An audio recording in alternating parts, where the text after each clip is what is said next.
नमस्कार दोस्तों, मैं स्मित मिश्रा स्वागत करता हूं एक बार फिर से आप सभी का एमजेटी एजुकेशन में।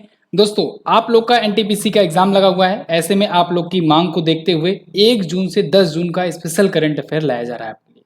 पूरा डिटेल के साथ होगा, जिससे आप बेहतरीन तरीके से रिविजन करके जा सको, एग्जाम में आप लोग बैठ सको। हिंदी और इंग्लिश दोनों लैंग्वेज में है। एनटीपीसी सीबीटी 2 की एग्जाम की प्रिपरेशन कर रहे जितने भी लोग हैं, उनके लिए बहुत इंपॉर्टेंट वीडियो है, तो जाइए जरूर देख करके इसको। ठीक है, चलिए। अच्छा, इसकी पीडीएफ वगैरह, क्विज वगैरह भी आपको प्रोवाइड कराई जाएगी। पीडीएफ और क्विज आपको हमारे एप्लीकेशन पर मिल जाएगी। गूगल प्ले स्टोर से जाकर के एमजेटी ऐप इंस्टॉल करके रखो, फ्री में जाकर के इसकी क्विज सॉल्व कर लेना। और भी बहुत सारी वीडियोज की, बाकी सभी महीनों की वीडियोज की क्विज यहाँ पर है, आप कर लीजिए। अगर आपके पास टाइम है, जैसे 15-16 तारीख को एग्जाम है आपका लेवल 2 लेवल 3 वगैरह में, तो फिर आप लोग के पास टाइम है तो आप मंथली करंट अफेयर की सारी वीडियोज देख लीजिए। डिस्क्रिप्शन में प्लेलिस्ट का लिंक दिया गया है, जाइए सभी वीडियोस देख डालिए। और बहुत कम समय बचा हुआ है, समझ लो गागर में सागर जरूर साबित होगी हमारी वीडियोज। टेलीग्राम ग्रुप पर भी आप जुड़ सकते हैं हमसे, लेटेस्ट अपडेट, पीडीएफ और क्विजेस के लिए एमजेटी एजुकेशन सर्च करना है टेलीग्राम ग्रुप। तो चलिए शुरू करते हैं। पहला क्वेश्चन आपके सामने है, हाल ही में कहां पर बीएसएफ और बीजीबी के बीच सीमा समन्वय सम्मेलन शुरू हुआ? तो बीएसएफ यानी कि बॉर्डर सिक्योरिटी फोर्स, बीजीबी यानी कि बॉर्डर गार्ड बांग्लादेश, इन दोनों के बीच में अभी ढाका में बांग्लादेश में दोस्तों सीमा समन्वय सम्मेलन आयोजित हुआ है। भारत की तरफ से, भारत के जो आईजी हैं बीएसएफ के सुमित शरण जी, इनके नेतृत्व में 5 सदस्यीय टीम गई हुई थी। ठीक है, और वहाँ पर अगर बात करें कि बांग्लादेश में, तो वहाँ के जो क्षेत्रीय कमांडर हैं ब्रिगेडियर जनरल तनवीर गनी चौधरी, उन्होंने बांग्लादेश का प्रतिनिधित्व किया। तो ये क्यों किए गए थी मीटिंग? ये अवैध तस्करी को लेकर के, अवैध जो प्रवेश हो जाता है बांग्लादेश से, अवैध तरीके से लोग आ जाते हैं इंडिया में, इंडिया से कुछ बांग्लादेश में, मतलब जो अवैध तरीके से घुसपैठ होती है उसको रोकने के लिए, वस्तुओं की तस्करी रोकने के लिए, महिलाओं बच्चों की मानव तस्करी को रोकने के लिए, इन सब के लिए ये हुआ था आपसी समन्वय। ठीक है, बीएसएफ के बारे में यहाँ बात करेंगे। 1965 में स्थापना हुई थी, नई दिल्ली में हेडक्वार्टर है, और पंकज कुमार सिंह जी इसके वर्तमान में महानिदेशक हैं। अगला, प्रधानमंत्री के रोजगार सृजन कार्यक्रम को कितने वित्तीय वर्ष तक बढ़ाया गया? तो दोस्तों, अभी हाल ही में प्रधानमंत्री की रोजगार सृजन कार्यक्रम योजना को 2026 तक के लिए बढ़ा दिया गया है, यानी कि कहें फाइनेंशियल ईयर 2025-26 तक ये बढ़ा दिया गया है, अगले 5 सालों तक के लिए बढ़ा दिया गया है। Prime minister employment generation programme, ये PMEGP के नाम से जाना जाता था। ठीक है, तो अभी ये अगले 5 वर्ष के लिए एक बार 15वें वित्तीय आयोग के चक्र में जारी रखने के लिए फिर से बढ़ा दिया गया है। जो prime minister's employment generation programme थी, ये क्या थी? तो दोस्तों, पहले क्या होता था कि भारत सरकार के द्वारा ग्रामीण और शहरी क्षेत्रों में सूक्ष्म उद्यमों की स्थापना के माध्यम से रोजगार के अवसर पैदा करने के लिए 2 योजनाएं चला करती थी, एक प्रधानमंत्री रोजगार योजना, एक ग्रामीण रोजगार सृजन योजना। फिर इन दोनों को मिला दिया गया, इन दोनों को मिला करके प्रधानमंत्री रोजगार सृजन कार्यक्रम कर दिया गया, और इसी को लेकर के एक क्रेडिट लिंक सब्सिडी कार्यक्रम शुरू किया गया, और इसी को अब 5 सालों के लिए फिर से बढ़ा दिया गया है। क्लियर है, समझ में आया? चलिए, एमएसएमई के लिए अगला, भारत और पाकिस्तान के बीच सिंधु जल संधि पर कौन सी बैठक आयोजित हुई?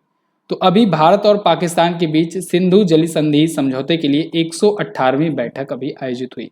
दोस्तों, ये बहुत दिनों से चल रहा है सब कुछ, भारत पाकिस्तान की बैठक लगातार चल रही है, 118वीं बैठक थी, लेकिन अभी निष्कर्ष कुछ खास निकल नहीं पाया है। 1960 में पहली बार भारत और पाकिस्तान के बीच में सिंधु नदी जल समझौता हुआ था।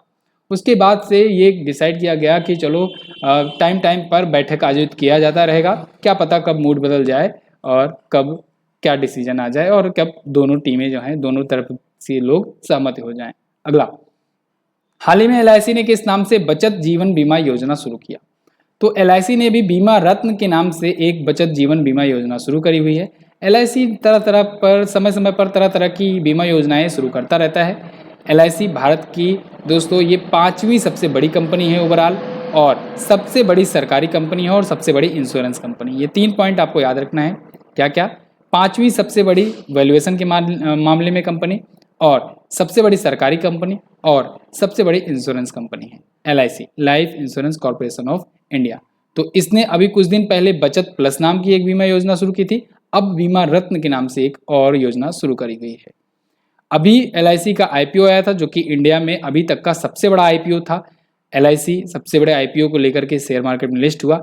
इसके तहत LIC ने 3.5% की हिस्सेदारी बेची हुई थी 21,000 करोड़ जुटाने के लिए। LIC की स्थापना 1956 में हुई, हेडक्वार्टर मुंबई में है और अध्यक्ष हैं MR कुमार। अगला, हाल ही में मोनाको F1 ग्रैंड प्रिक्स 2022 किसने जीता? तो मोनाको F1 ग्रैंड प्रिक्स 2022 जीत लिया है दोस्तों सर्जियो पेरेज ने। सर्जियो पेरेज ये दोस्तों कहाँ के हैं? ये रेडबुल के खिलाड़ी हैं, रेडबुल के ड्राइवर हैं और रहने वाले कहाँ से है अगर पूछा जाए आपसे तो ये रहने वाले हैं मैक्सिको से। इन्होंने मोनाको ग्रैंड प्रिक्स जीता हुआ है, ठीक है। अच्छा, मोनाको ग्रैंड प्रिक्स जीतने वाले ये पहले मैक्सिकन भी बन गए हैं, ये भी आपको याद रखना है। अभी तक कितनी F1 रेसेज हुई हैं और इनको किसने किसने जीता है इस सीजन में, इसको जान लीजिए। तो मैक्स वर्स्टैपेन ने अभी तक जो भी रेसेज हुई हैं उनमें सबसे ज़्यादा जीता हुआ है। ये नीदरलैंड के खिलाड़ी हैं, रेडबुल के ये भी ड्राइवर हैं। इन्होंने सऊदी अरब ग्रां प्री, एमिलिया रोमांगना ग्रां प्री और मियामी ग्रां प्री और स्पेनिश ग्रां प्री जीता। वहीं चार्ल्स लेक्लेयर जो कि फेरारी के ड्राइवर हैं और मोनाको के रहने वाले हैं, इन्होंने बहरीन ग्रां प्री, ऑस्ट्रेलियन ग्रां प्री जीता हुआ है। जबकि सर्जियो पेरेज जो हैं ये मैक्सिको के रहने वाले हैं, रेडबुल के ड्राइवर हैं, इन्होंने मोनाको जीता है। क्लियर है। अगर पूछा जाए दुनिया में कौन सबसे ज़्यादा जीता है तो आप बताएंगे लुइस हैमिल्टन। कहाँ के हैं वो दोस्तों? ग्रेट ब्रिटेन के हैं और मर्सिडीज के ड्राइवर हैं, सबसे ज़्यादा रेस वही जीते हैं। अगला, विश्व दुग्ध दिवस कब मनाया गया? तो ये दोस्तों 1 जून को मनाया गया। प्रत्येक वर्ष 1 जून को मनाया जाता है वर्ल्ड मिल्क डे। तो इस बार का वर्ल्ड मिल्क डे इंपॉर्टेंट भी है, थीम छोटी है, थीम भी पूछा जा सकता है आपसे, डेयरी नेट जीरो, ठीक है। तो ये यूनाइटेड नेशन के फूड एंड एग्रीकल्चर ऑर्गेनाइजेशन के द्वारा सेलिब्रेट किया जाता है 2001 से। अच्छा, ये तो है वर्ल्ड मिल्क डे। अगर पूछा जाए आपसे नेशनल मिल्क डे कब मनाया जाता है? नेशनल मिल्क डे तो आप बताएंगे दोस्तों संविधान दिवस के दिन, यानी कि 26 नवंबर को डॉक्टर वर्गीज कुरियन जी की जयंती के अवसर पर पूछा जा सकता है, इंपॉर्टेंट है। फिलहाल यूनाइटेड नेशन के फूड एंड एग्रीकल्चर ऑर्गेनाइजेशन के बारे में बात करेंगे तो 16 अक्टूबर 1945 को इसकी स्थापना हुई थी। अब 16 अक्टूबर को स्थापना हुई थी, इस वजह से 16 अक्टूबर को मनाया जाता है विश्व खाद्य दिवस। क्या? विश्व खाद्य दिवस, ठीक है। एक एक पॉइंट जैसे जैसे मैं लिंक कर रहा हूँ इसको आपको ऐसे ही लिंक करके याद करना है। हेडक्वार्टर इसका रोम में है, इटली में, और अध्यक्ष हैं क्यू डोंगयू। अगला, हाल ही में इजराइल ने किस देश के साथ मुक्त व्यापार समझौते पर हस्ताक्षर किया? तो इजराइल ने दोस्तों यूनाइटेड अरब अमीरात के साथ पहली बार फ्री ट्रेड एग्रीमेंट पर साइन किया हुआ है और यूनाइटेड अरब अमीरात बन गया है पहला खाड़ी देश गल्फ कंट्री जो कि दोस्तों ये इजराइल के साथ समझौता किया हुआ है और वो भी फ्री ट्रेड एग्रीमेंट पर। एक्चुअली में वहाँ पर जो खाड़ी देश है ना वो लोग इजराइल को देश मानते ही नहीं थे अभी तक, लेकिन अब बहुत सारे देश जो है धीरे धीरे मान रहे हैं। यूएई ही पहला शांति समझौते पर हस्ताक्षर करने वाला भी देश बना था इजराइल से, ठीक है। पहला खाड़ी देश ये भी बना था वही उसी टाइम पर। यूएई के बारे में बात करेंगे तो अबू धाबी कैपिटल है।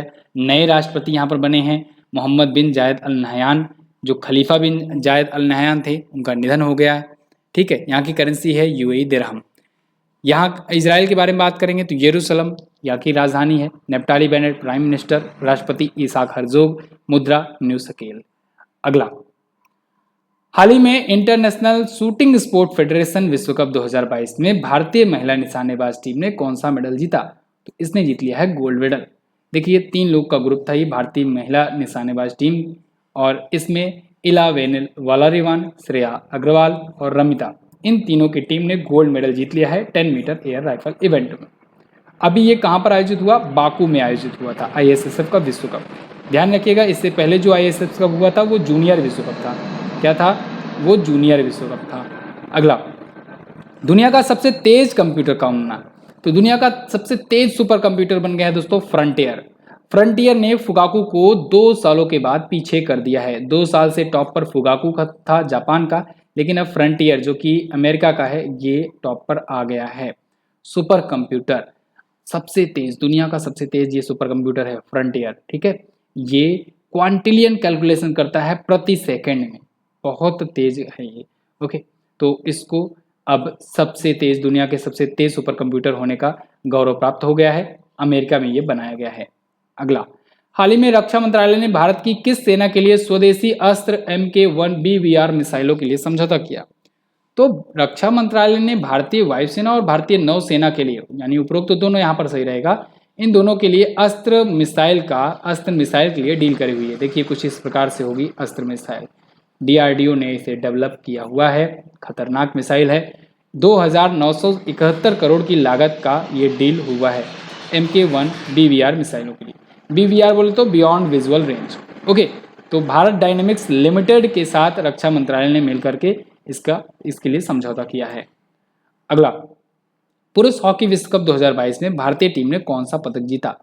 तो भारतीय हॉकी टीम ने जीत लिया है ब्रॉन्ज मेडल पुरुष हॉकी एशिया कप में। पुरुष हॉकी एशिया कप अभी हाल ही में आयोजित हुआ, इंडोनेशिया में आयोजित हुआ, जकार्ता में।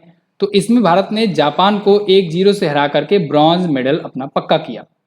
अब देखिए, ब्रॉन्ज मेडल तो भारत ने जीता, गोल्ड और सिल्वर किसने जीता? गोल्ड जीता साउथ कोरिया ने और सिल्वर जीता मलेशिया ने। ठीक है, भारत के जो भारतीय कप्तान थे वीरेंद्र लकाड़ा, ये कांस्य पदक वाला जो प्ले ऑफ था भारत का, उसमें मैन ऑफ द मैच घोषित किए गए और जापान के खिलाफ राजकुमार पाल को एकमात्र गोल मिला था। अगला, हाल ही में सशस्त्र सीमा बल का महानिदेशक किसे नियुक्त किया गया? तो अभी हाल ही में SSB का, सशस्त्र सीमा बल का महानिदेशक बनाया गया SL थाउसेन को। SL थाउसेन यहाँ पर आपको नजर आ रहे हैं, ये होंगे अब SSB के नए महानिदेशक। 1988 बैच के मध्य प्रदेश कैडर से ये IPS ऑफिसर है। ओके, तो अभी तक क्या था कि ITBP के जो DG हैं संजय अरोड़ा, इन्हीं को एक्स्ट्रा चार्ज मिला हुआ था, लेकिन अब नए महानिदेशक नियुक्त कर दिए गए हैं। SSB की स्थापना 1963 में करी गई थी, नई दिल्ली में हेडक्वार्टर है। अगला, हाल ही में किस युवा महिला उद्यमी ने टाइम्स बिजनेस अवार्ड 2022 जीता? तो अभी हाल ही में इसको जीता है रश्मि साहू ने। रश्मि साहू आपको यहाँ पर नजर आ रही हैं सोनू सूद के साथ अवार्ड रिसीव करते हुए। तो इनको अभी हाल ही में टाइम्स बिजनेस अवार्ड 2022 का खिताब दिया गया है। एक युवा महिला उद्यमी हैं और अग्रणी खाद्य ब्रांड जो है रुचि फूड लाइन और उड़ीसा की नंबर 1 मसाला कंपनी है, उसकी निदेशक हैं रश्मि साहू। तो इनको टाइम बिजनेस अवार्ड 2022 दाद किया गया है। अगला, हाल ही में किसने अहमदाबाद में ओलंपिक स्तर के खेल परिसर की आधारशिला रखी? तो अभी हाल ही में केंद्रीय गृह मंत्री अमित शाह जी ने ओलंपिक स्तर के खेल परिसर की आधारशिला रखी है। अहमदाबाद में दोस्तों एक स्टेडियम्स का ग्रुप कह लें ऐसा बनाया जा रहा है जो कि ओलंपिक जैसे बड़े इवेंट्स की होस्टिंग कर सकेगा। तो यानी अब इंडिया में भी ओलंपिक हो सकेगा। तो यहाँ पर केंद्र सरकार जो है वो अहमदाबाद में Sardar Patel sport complex, Narendra Modi stadium, Naranpura sport complex, ऐसे 3 और स्पोर्ट कॉम्प्लेक्स को मिला करके एक ऐसे स्पोर्ट कॉम्प्लेक्स का निर्माण करने जा रहा है जहां पर ओलंपिक जैसे बड़े गेम्स होस्ट किए जा सकेंगे। ओलंपिक हुआ, एशियन गेम्स हुआ, कॉमनवेल्थ हुआ, ठीक है। तो 632 करोड़ रुपए इस पर खर्च किए जा रहे हैं। अगला, आपको पता होना चाहिए नरेंद्र मोदी स्टेडियम दुनिया का सबसे बड़ा क्रिकेट स्टेडियम है। गजट रिव्यू के ग्लोबल टॉप 10 में जगह बनाने वाले पहले भारतीय कौन बने? तो पहले भारतीय बन गए हैं दोस्तों विकास खन्ना। विकास खन्ना यहाँ पर आपको इमेज में दिख रहे हैं, ये सेफ हैं, सेफ, ठीक है। तो इनको 6ठा स्थान मिला है, टॉप 10 में ये शामिल हुए हैं और बहुत ही फेमस ये सेफ हैं विकास खन्ना। तो इनको गजट रिव्यू के द्वारा दुनिया के टॉप 10 में शामिल किया गया है। दुनिया में सबसे महंगी कुकबुक बनाने के लिए भी ये जाने जाते हैं। अच्छा, अपनी ई बुक भी आती है, ई बुक जो लोग नहीं लिए हो अगर लेना चाहते हो तो ले सकते हो। 2021 की ई बुक यहाँ से आप प्राप्त कर पाओगे। ब्रह्मास्त्र जो है जनवरी से लेकर के दिसंबर तक का कंटेंट इसमें है और इसमें आपको अध्यायवार एक्सप्लेनेशन है, 100% डिटेल कवरेज है, बहुत ही सरल भाषाओं में समझा करके आपको बताया गया है, सभी एग्जाम्स के लिए है। और लास्ट 6 मंथ की भी ई बुक आई हुई है, दिसंबर से लेकर के मई तक की। अगर आप लेना चाहते हो तो ये भी आप ले सकते हो। सारी चीज़ें आपको मिलेंगी MZT ऐप पर। MZT app Google play store से जाकर के आप डाउनलोड कर सकते हो और या फिर आप 72 35 93 94 67 इस पर व्हाट्सएप करके भी अपना UPI के माध्यम से भी पेमेंट के जरिए आप प्राप्त कर सकते हो। अगला, हाल ही में किस राज्य सरकार ने पेपर स्टाम्प की जगह ई स्टाम्प शुरू किया? तो ई स्टाम्प व्यवस्था शुरू कर दिया है पंजाब राज्य सरकार ने। पंजाब में ई स्टाम्पिंग को अप्रूवल दे दिया गया है। अब यहाँ पर पेपर स्टाम्प नहीं यूज किया जाएगा। 1 रुपये से 19,999 या कहें कि 2,000 रुपये तक के जो भी स्टाम्प होंगे, 20,000 रुपये तक के जो भी स्टाम्प होंगे, उनको अब ई स्टाम्प के माध्यम से ही सर्कुलेट किया जाएगा। और जो स्टाम्प के सेलर होंगे उनको 2% का कमीशन मिलेगा, उनको एक्स्ट्रा अलग से चार्ज लेने की जरूरत नहीं है। हाल ही में मेटा प्लेटफॉर्म के नए मुख्य परिचालन अधिकारी कौन बनाए गए? तो वो बनाए गए जेवियर ओलिवन। जेवियर ओलिवन यहाँ पर आपको इमेज में दिख रहे हैं दोस्तों, ये अब नए चीफ ऑपरेटिंग ऑफिसर होंगे मेटा के। ओके, किसकी जगह पर आए हैं? शेरिल सैंडबर्ग की जगह पर आए हैं। ये अब हट गए हैं तो इनकी जगह पर आए हैं। मेटा जो है ये फेसबुक के पेरेंट कंपनी अब बन चुकी है, ठीक है। CEO है मार्क जकरबर्ग। अगला, यहाँ पर भी आप देख पाएंगे फेसबुक जो है अब मेटा के अधीन आ गए हैं और मेटा के ही अंतर्गत इंस्टाग्राम वगैरह भी है। हाल ही में किस एप्लीकेशन ने लापता बच्चों को ढूंढने के लिए अलर्ट फीचर जारी किया? तो इंस्टाग्राम ने शुरू किया है लापता बच्चों को ढूंढने के लिए अलर्ट फीचर। ये इंटरेस्टिंग फीचर है और अभी तो इंडिया में नहीं आया हुआ है, लेकिन यूएस वगैरह में स्टार्ट कर दिया गया है। इंस्टाग्राम में इसे शुरू किया है आईपी एड्रेस ट्रेस करके। ये जो जिसके आसपास में कोई बच्चा खोया रहेगा उसके पास में एडवर्टाइजमेंट उसका दिखाएगा, वहाँ के जो भी यूजर्स होंगे उनको, जिससे अगर कोई लापता है तो फिर मिल सके। अब इंस्टाग्राम को फेसबुक ने एक्वायर कर लिया है, आपको पता होगा 2012 में ही एक्वायर कर लिया था $1 बिलियन में। सीईओ इसके हैं केविन सिस्टोम। अगला, हाल ही में किस राज्य में भारत का पहला लिक्विड मिरर टेलीस्कोप शुरू किया गया? तो दोस्तों उत्तराखंड में भारत का पहला लिक्विड मिरर टेलीस्कोप शुरू किया गया है। उत्तराखंड की पहाड़ियों पर इसे लगाया जा रहा है। ये तरल दर्पण दूरबीन या कहें लिक्विड मिरर टेलीस्कोप जो होगा भारत में पहला और एशिया में सबसे बड़ा होगा। ओके, तो एक पहाड़ी देवस्थल पर स्थापित किया गया है। इसे भारत और बेल्जियम के और कनाडा के खगोलविदों ने मिलकर के बनाया है। भारत का पहला रुपया आधारित क्रिप्टो इंडेक्स CRE8 किसने लॉन्च किया? तो इसको लॉन्च किया दोस्तों कॉइन स्विच कुबेर ने। कॉइन स्विच कुबेर ने अभी हाल ही में भारत का पहला रुपया बेस्ड क्रिप्टो इंडेक्स लॉन्च किया है। नाम इसका है CRE8। याद रखिएगा, नाम इंपॉर्टेंट है, पूछा जाएगा। ठीक है, तो ये 8 क्रिप्टो जो परिसंपत्तियां हों उनका प्रदर्शन कैसा रहेगा, उनका क्या परफॉर्मेंस है, उसको ट्रैक करेगा और रुपए के मोड में ट्रेड करेगा। ठीक है, कॉइन स्विच कुबेर की अगर बात करें ब्रांड एम्बेसडर की, वो है रणवीर सिंह। अगला है, हाल ही में IPS जुल्फिकार हसन को किसका नया DG नियुक्त किया गया? तो IPS जुल्फिकार जो है दोस्तों, ये अभी हाल ही में bureau of civil aviation security के बनाए गए नए महानिदेशक, नागरिक उड्डयन सुरक्षा ब्यूरो यानी bureau of civil aviation security की। ओके, तो इनको 2024 तक के लिए नियुक्त किया गया है। विश्व पर्यावरण दिवस कब मनाया जाता है? तो 5 जून को मनाया जाता है। आप सबको पता है, वर्ल्ड इन्वायरमेंट डे। इस बार की थीम बड़ा इंपॉर्टेंट है, ओनली वन अर्थ। क्या है? ओनली वन अर्थ है इस बार की थीम। पूरी थीम अगर पूछा जाएगा तो यहाँ तक हो जाएगा living sustainability in harmony with nature, but only one earth भी पूछा जा सकता है, आपको देखने को मिल सकता है कई जगहों पर। तो ओनली वन अर्थ ही आप याद रखेंगे तब भी कोई दिक्कत नहीं है। वर्ल्ड इन्वायरमेंट डे की थीम 1972 से बनाया जाना शुरू हुआ है। अगला, किस देश के शोधकर्ताओं ने दुनिया का सबसे बड़ा पौधा खोजा है? तो अभी हाल ही में ऑस्ट्रेलिया के शोधकर्ताओं ने समुद्र में दुनिया का सबसे बड़ा पौधा खोजा हुआ है। ये पौधा 200 किलोमीटर स्क्वायर में फैला हुआ है। 200 स्क्वायर किलोमीटर में फैला हुआ है, समझो आप कितना बड़ा है। नाम क्या है? पेसिडोनिया, ऑस्ट्रेलिया। अगला, किस राज्य में खेलो इंडिया यूथ गेम्स 2021 प्रारंभ हुआ?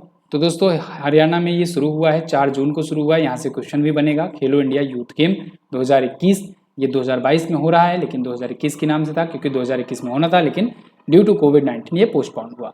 तो 4 जून से 13 जून तक ये चल रहा है हरियाणा में, हरियाणा के पंचकुला में ये चल रहा है खेलो इंडिया यूथ गेम्स। ओके, तो ये चौथा संस्करण है। इससे पहले के 3 संस्करण दिल्ली, पुणे और गुवाहाटी में आयोजित किया गया था। चौथा ये है, 5वां मध्य प्रदेश में होगा।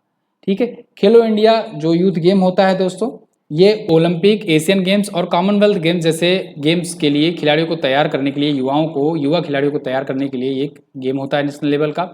इसमें गोल्ड और सिल्वर जो जीतता है उन विजेताओं को 8 साल तक 5-5 लाख रुपए प्रतिवर्ष मिलते रहते हैं। ठीक है, अगला, हाल ही में जेवर में नोएडा इंटरनेशनल एयरपोर्ट का निर्माण कार्य किसे सौंपा गया? तो दोस्तों टाटा प्रोजेक्ट को सौंप दिया गया है जेवर में नोएडा इंटरनेशनल एयरपोर्ट का निर्माण करने के लिए। तो अब टाटा प्रोजेक्ट जो है ये मिलकर के इसका निर्माण करेगी। 6,000 करोड़ से ज़्यादा का ये डील हुआ है। भारत का सबसे बड़ा इंटरनेशनल एयरपोर्ट है जेवर एयरपोर्ट, जिसका नाम बदल करके नोएडा इंटरनेशनल एयरपोर्ट कर दिया गया है। ठीक है, अच्छा, टाटा प्रोजेक्ट के द्वारा ही सेंट्रल विस्टा रीडेवलपमेंट प्रोजेक्ट के तहत नया संसद भवन भी बनाया जा रहा है, ये भी आप याद रखेंगे। अगला, किस राज्य सरकार ने आंचल अभियान शुरू किया? तो अभी हाल ही में आंचल अभियान शुरू किया है राजस्थान राज्य सरकार ने। राजस्थान के जो CM हैं अशोक गहलोत जी, इन्होंने इसकी घोषणा करी हुई है। गर्भवती महिलाओं के लिए ये अभियान है, विशेष रूप से जो राजस्थान राज्य में मातृ और शिशु मृत्यु दर है उसको कम करने के लिए ये शुरू किया गया है। स्किप नेशनल स्पेलिंग बी खिताब किसने जीता? ये बड़ा इंपॉर्टेंट है, स्किप नेशनल स्पेलिंग बी। इसको इस बार जीत लिया है दोस्तों हरिनी लोगन ने। हरिनी लोगन यहाँ पर आपको दिख रही हैं, ये भारतीय मूल की हैं, इसलिए और इम्पोर्टेंट हो जाती हैं। तो भारतीय मूल की अमेरिकी हरिणी लोगन ने स्क्रिप्स नेशनल स्पेलिंग बी का खिताब इस बार जीत लिया है। इन्होंने 21 शब्दों की सही स्पेलिंग बताई थी। ब्लूमबर्ग बिलियनियर इंडेक्स के अनुसार एशिया के सबसे अमीर व्यक्ति कौन बन गए? ये मुकेश अंबानी बन गए हैं। ब्लूमबर्ग बिलियनियर इंडेक्स की रिपोर्ट आई और इसमें मुकेश अंबानी ने अडानी को इस बार पीछे कर दिया है। देखिए यहाँ पर आपको ब्लूमबर्ग बिलियनियर इंडेक्स दिख रही है। अभी मैंने कल या परसों में आपको फोर्ब्स की रियल टाइम मिलेनियर्स की लिस्ट भी बताई हुई थी। उसमें मैंने आपको बताया था कि मुकेश अंबानी छठे पर पहुंच गए हैं। फिलहाल यहाँ ब्लूमबर्ग ने 7वें पर बताया रखा है इनको। ठीक है, गौतम अडानी यहाँ पर 9वें पर है। अगला यहाँ पर टॉप 3 आप जानते ही हो, एलन मस्क, जेफ बेजोस और बर्नार्ड अर्नोल्ड। अगला, फ्रेंच ओपन 2022 के पुरुष एकल का खिताब किसने जीता? ये इंपॉर्टेंट क्वेश्चन है। फ्रेंच एकल पर मैंने आपको वीडियो भी बनाई हुई थी, दी हुई थी। राफेल नडाल ने फ्रेंच ओपन जीत लिया है एक बार फिर से, 14वीं बार जीता है और 36 साल की उम्र में जीता है। यानी कि दुनिया के सबसे उम्रदराज खिलाड़ी बन गए हैं फ्रेंच ओपन जीतने वाले। 14 बार के ये विजेता हैं। ओवरऑल 22 बार ये जीत चुके हैं ग्रैंड स्लैम। 20-20 2 बार ग्रैंड स्लैम 20-20 का खिताब जीतने वाले रोजर फेडरर और नोवाक जोकोविच, ये 2 खिलाड़ी अभी 20-20 खिताब पर हैं। जबकि राफेल नडाल 22 खिताब के साथ, 22 ग्रैंड स्लैम के साथ दुनिया के सबसे ज़्यादा ग्रैंड स्लैम जीतने वाले पुरुष खिलाड़ी हैं। क्लियर है? इन्हें किंग ऑफ क्ले कोर्ट भी कहा जाता है। कारण ये है कि ये क्ले कोर्ट का जो टूर्नामेंट है वो सबसे ज़्यादा बार जीते हैं। क्ले कोर्ट पर कौन सा खेला जाता है? French open. ओके, अच्छा, महिलाओं में अगर बात करें तो विमेन सिंगल इगा स्विएटेक ने जीता है, जो कि पोलैंड की रहने वाली हैं। इन्होंने कोको गॉफ को, जो कि अमेरिका की हैं, इनको हरा करके जीता है। तो ये भी आप याद रखेंगे। हाल ही में केंद्र सरकार ने छात्रों के भविष्य को तैयार करने के लिए किस नाम से स्कूल खोलने को कहा है? तो केंद्र सरकार ने पीएम श्री स्कूल परियोजना की शुरुआत करी हुई है। पीएम श्री स्कूल जो हैं, ये जितने भी स्कूल हैं सरकारी स्कूल, उनमें से 1% यानी 11 लाख हैं, उनमें से 1% यानी कि बोले तो 11,000 स्कूलों को अपग्रेड करके पीएम श्री स्कूल में करने के लिए कहा गया है। यह आदेश आया हुआ है। यहाँ पर नई शिक्षा नीति के तहत पूरा सिलेबस लॉन्च किया जाएगा और अच्छे तरीके से, एडवांस तरीके से बच्चों को पढ़ाया जाएगा।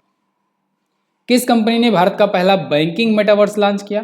तो अभी हाल ही में Kia.ai ने भारत का पहला बैंकिंग मेटावर्स प्लेटफॉर्म लॉन्च किया है, Kia.ai। इसके जरिए कस्टमर घर में ही आराम से ही डिजिटल ट्रांजेक्शन्स वगैरह कर सकेंगे।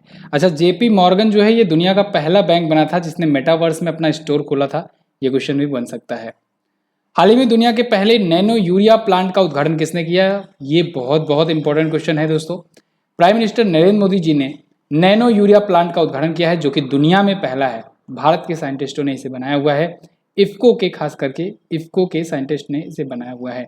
इफ्को ने डिजाइन किया है दुनिया का पहला नैनो यूरिया। यह क्या होगा? ये दोस्तों मात्र 1 बोतल यूरिया से कम 1-2 बोरी यूरिया का काम किया जा सकेगा।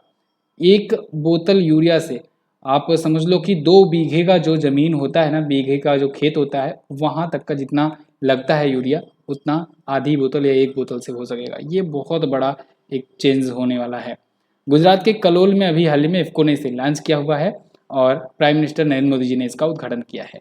इफ्को के बारे में बात करें तो Indian farmers fertilizers cooperative limited इसका फुल फॉर्म होता है। 1967 में स्थापना की गई थी। नई दिल्ली में हेडक्वार्टर है। दिलीप साहनी जी इसके अध्यक्ष हैं। अगला, किस राज्य की श्रेया लेंका के पॉप कलाकार बनने वाली पहली भारतीय बनी? तो ये त्रिपुरा की दोस्तों हैं श्रेया लेंका। ये के पॉप कलाकार आर्टिस्ट बनने वाली पहली इंडियंस बन गई हैं। 4000 प्रतियोगियों में से अकेली चुनी गई। ये ब्राज़ील की गैब्रिया डाल्सिन के साथ चुने गए, 2 लोग चुने गए हैं एक्चुअली में। ठीक है, तो ये योगा ट्रेनर, सिंगर और डांसर तीनों हैं। ओडिशा की रहने वाली हैं। इंटरनेशनल योगा डे किस थीम के साथ मनाया जाएगा? तो आप सबको पता है 21 जून को दोस्तों इंटरनेशनल योगा डे मनाया जाता है। इस बार का जो योगा डे है ये योगा फॉर ह्यूमनिटी नाम की थीम से मनाया जाएगा। ठीक है, 2015 से ये मनाया जाना शुरू हुआ है इंटरनेशनल योगा डे।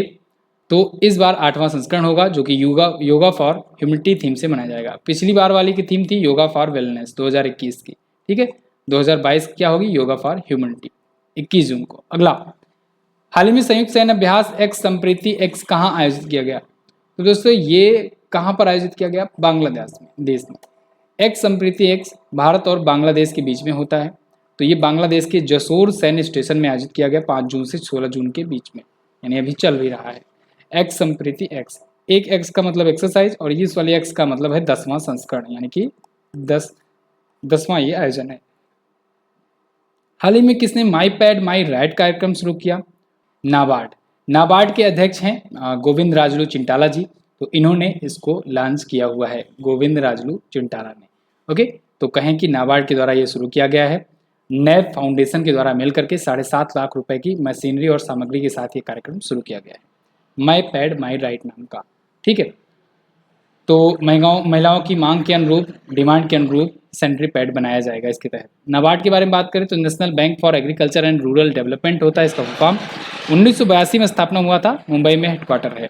अगला है, किस राज्य सरकार ने जुलाई 2022 से सिंगल यूज्ड प्लास्टिक पर प्रतिबंध लगाया? तो दोस्तों अभी हाल ही में जुलाई 2022 के बाद से सिंगल यूज प्लास्टिक पर प्रतिबंध लगाने की घोषणा करी है पंजाब राज्य सरकार ने।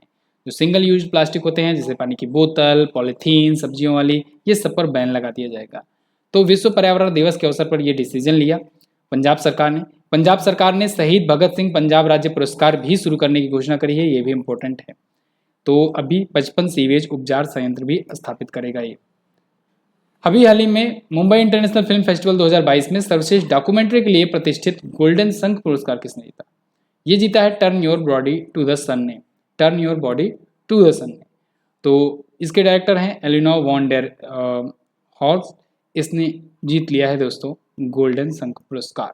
ठीक है, ये एक डच डॉक्यूमेंट्री फिल्म है। जो सिल्वर है, सिल्वर शंख पुरस्कार, वो किसने किसने जीता है? साक्षात्कारकम और ब्रदर टोल ने जीता है। ओके, हाल ही में किसने life style for the environment आंदोलन की शुरुआत करी? तो life style for the environment नाम की प्रोग्राम की शुरुआत करी है प्राइम मिनिस्टर नरेंद्र मोदी जी ने। इसको शॉर्ट फॉर्म में हम लोग लाइफ के नाम से जानते हैं, LIFE, लाइफ। फुल फॉर्म होगा life style for the environment. ठीक है, ये COP26 में ही इसकी बात उठी थी पहली बार, जब 26वां ये हुआ था संयुक्त राष्ट्र का जलवायु परिवर्तन सम्मेलन, उसी में। लेकिन अब फिलहाल शुरू कर दिया गया है। Life global call for papers की भी शुरुआत साथ ही साथ करी गई है। अगला, आईफा अवार्ड। आईफा अवार्ड 2022 में सर्वश्रेष्ठ अभिनेता का पुरस्कार किसने जीता? तो ये जीता है विकी कौशल ने। आईफा अवार्ड दोस्तों अभी अबू धाबी में आयोजित किया गया, UAE के अबू धाबी में, UAE की कैपिटल है अबू धाबी, वहाँ पर आयोजित किया गया। तो बेस्ट एक्टर का खिताब जीता विकी कौशल ने मेल में, सरदार उधम के लिए। बेस्ट एक्टर फीमेल कैटेगरी में जीता कृति सेन ने मिमी मूवी के लिए। बेस्ट डायरेक्टर विष्णुवर्धन ने जीता शेरशाह मूवी के लिए, और बेस्ट फिल्म भी शेरशाह ही चुनी गई है। और बेस्ट प्लेबैक सिंगल फीमेल आशीष कौर और मेल सिंगर जुबिन नौटियाल चुने गए। ठीक है, रातन लबिया के लिए। और वहीं बेस्ट सॉन्ग चुना गया लहरा दो, 83 मूवी का सॉन्ग था। क्लियर? नाटो ने कहाँ पर बाल्टोप्स नामक नौसैन्य अभ्यास किया? तो नाटो ने अभी हाल ही में बाल्टिक सागर में बाल्टोप्स नाम से नौसैनिक अभ्यास किया हुआ है। इंटरेस्टिंग बात यह रही कि इसमें 2 और देश शामिल हुए जो नाटो के मेंबर नहीं हैं, लेकिन इच्छा जाहिर कर रहे हैं कि नाटो अपने आप में शामिल कर ले। फिनलैंड और स्वीडन, ये 2 देश भी इस अभ्यास के हिस्सा रहे। ये वैसे तो होता वार्षिक अभ्यास है, नौसैनिक अभ्यास प्रत्येक वर्ष होता है 1972 से। ठीक है, नाटो ने अभी कुछ और भी आयोजन किए थे, अपने अभ्यास किए थे। ये इंपॉर्टेंट पॉइंट है, यहाँ से क्वेश्चन बनेगा जरूर। जैसे कोल्ड रिस्पॉन्स नॉर्वे में किया गया, नेपच्यून स्ट्राइक ये भूमध्य सागर में हुआ था, और लॉक्ड सील्ड दुनिया का सबसे बड़ा साइबर सिक्योरिटी अभ्यास ये एस्टोनिया में हुआ था। ठीक है, नाटो के बारे में बात करें तो नॉर्थ अटलांटिक ट्रीटी ऑर्गेनाइजेशन है। 12 देशों ने मिल करके 1949 में इसकी स्थापना करी थी। अभी वर्तमान में 30 देश हो चुके हैं। मुख्यालय है ब्रुसेल्स में, बेल्जियम में। हेड अध्यक्ष हैं जेंस स्टोलनबर्ग। ओके, तो ये तो थे दोस्तों 1 तारीख से 10 तारीख तक के top most important questions current affair के, जहां से आपके पूछे जाने के भी चांसेस हैं अगर आप NTPC एग्जाम की प्रिपरेशन कर रहे हो, वहां का एग्जाम देने जा रहे हो तो। और पूरी वीडियो देखने के लिए बहुत बहुत धन्यवाद। एक और काम करना, वीडियो को लाइक और शेयर जरूर कर देना। अच्छा, चैनल को आप लोग सब्सक्राइब नहीं करते हो, चैनल को सब्सक्राइब भी करो यार, सब्सक्राइब करो। और बहुत कम लोग सब्सक्राइब करके रखते हैं चैनल को सब्सक्राइब करो, बेल आइकन को प्रेस करो, जिससे नोटिफिकेशन आपको प्रॉपरली मिलता रहे। इसकी PDF, क्विज वगैरह, लेटेस्ट अपडेट ये आप टेलीग्राम ग्रुप पर भी प्राप्त सकते हैं, हमारे एप्लीकेशन पर भी प्राप्त कर सकते हैं। गूगल प्ले स्टोर पर जाओ, MZT ऐप डाउनलोड करो, हमारी ई-बुक्स भी आपको यहीं पर मिल जाएगी, वीडियो कोर्सेज मिल जाएंगे, फ्री में क्विज, फ्री में PDF वगैरह, बहुत सारे स्टडी मटेरियल्स आपको मिल जाएंगे। सभी महीनों का आप monthly current affair, weekly current affair पाने के लिए डिस्क्रिप्शन में दी गई लिंक को चेक कर सकते हैं। वीडियो को एंड तक देखने के लिए बहुत बहुत धन्यवाद। मिलेंगे अगली वीडियो में, तब तक के लिए नमस्कार, जय हिंद, वंदे मातरम।